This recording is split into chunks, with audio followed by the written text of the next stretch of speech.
Hi guys, today's video is about two things that I love the most, car booting and RC. And I want to share with you a £500 haul of RC stuff from the car boot. What you're seeing in front of you on these tables is a £500 haul bought from a car boot, and this is the biggest haul of radio control stuff I've ever gotten from a car boot sale. And the funny thing is, I didn't actually find this. Luckily, a friend of mine who has a channel, his name is Joe, Closet Geek Reselling is his YouTube channel. He was at a car boot sale and he lives about 300 miles away from me. And he actually got me, he sent me some photos of this haul, and he decided he didn't want it, so he actually sent it to me. First of all, let's talk about this pit bag and a couple of transmitter carrier cases. Even accessories like this, anyone that's into RC and racing especially will appreciate how expensive this stuff can be. I'm pretty sure this pit bag has an RRP of 100, so even though it's used, it's still worth about 50 probably. And these transmitter cases, again, they're going to still have some value, probably around 20, even though they're used. So that alone is a great start. Not to mention, there's a couple of body shells that were part of this as well. I also got a boxed Spectrum, or in-packet Spectrum receiver. That's probably about £20. Got some fresh tyres. As you can see, there's a couple of nice engines there.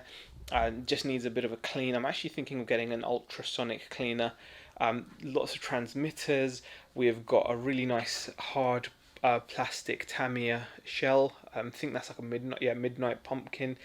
Bunch of race tyres for Truggies, and then we've got a first selection of cars. Now these cars here all are kind of just in parts, so won't have a great deal of value. You've got a Tamiya Hornet here. You've got the Frog as well. They're all missing bits. This thing is missing loads. That's missing stuff. This Schumacher Nitro 10. It's just been left out in the elements for a long time. It's missing its obviously it's missing its like servos, and it's just all gunked up. So that will need some TLC. This is just, I don't know. It's just good for the tires perhaps, and I don't even know what car that is. But when you get over here, you get to some really good stuff. And bear in mind, this is all part of the same haul. We have got a low-C Truggy. I think this is an 8 2.0 Truggy Roller, which is in pretty decent condition. It has got some wear, as you'd expect from something that's probably been raced. It's fitted with some really nice Savox servos, which even used are still worth about £30 each, so there's £60 in just servos there. The car itself is in decent condition. It's got a Proline Truggy body. This is something I might end up keeping in my collection. I'm not sure, but it's got great soft suspension still. Just everything about it is awesome. We've also got this mini Hyper ST from Habao. When I first saw this, I thought, wow, this has obviously been in some kind of accident. Look at how that engine is bent. I didn't realise that actually it's not bent. That's how it's meant to be. It just looks so weird when you're used to seeing most engines obviously straight. That's like angled. This thing has got a faulty steering servo. The throttle servo is okay. Compression of the engine is decent. Everything else seems good. Tyres are worn obviously, and there's no body shell, but still a nice little car. Moving along, we have this XTM, overall in good condition, but unfortunately the one-way bearing on this has gone. Sometimes it catches like it is now and you get compression, but more often than not, and especially if it's warm, that happens too often, where it's just pulling and there's no friction. There's no resistance on the pull start. The one-way bearing is obviously slipping, so that needs to be looked at. I believe LRP do a one-way bearing which will fit this XTM engine. It's an XTM 8th scale Truggy. Still really nice, and again, it does actually have its body shell in excellent condition. Rest of the car is actually in good condition. Tyres have got some grip. Just a nice looking Truggy. Then over here we have an RB1 missing a 17mm hex for one of the wheels. But there it is, RB1, again with some nice Savox servos.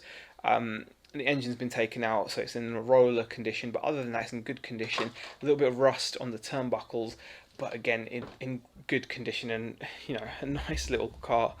Over here, this is actually a running car. This is I think a HSP Brontosaurus, no body shell, but it's something that's been converted to brushless, and a little bit of bling, like purple anodized body mounts have been added, chassis brace has been added, but it is a brushless system and it works pretty well. So that's actually ready to go. It has a weak steering servo though, so that's something I might look to change out, and obviously I need to get a body shell. Got a couple of starter boxes, an RB one and a Dynamite one.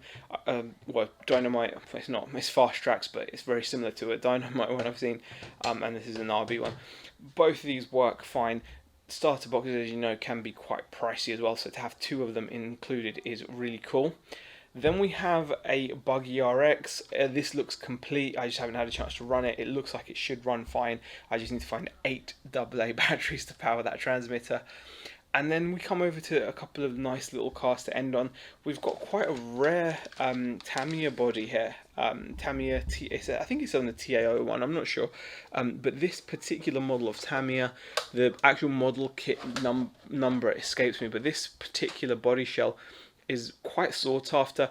Obviously this condition will mean it won't be worth nearly as much as it could have been. I'm not hugely into my Tamiya at the moment. I've got a couple of Tamiyas that I'm happy with. This one is nice though. I do like the body. It's got like a really nice decals on it, and it's in overall good condition considering its age. But this particular kit can fetch really good money. I mean, we're talking £200 to £300 when it's in mint condition. This condition will mean a lot less.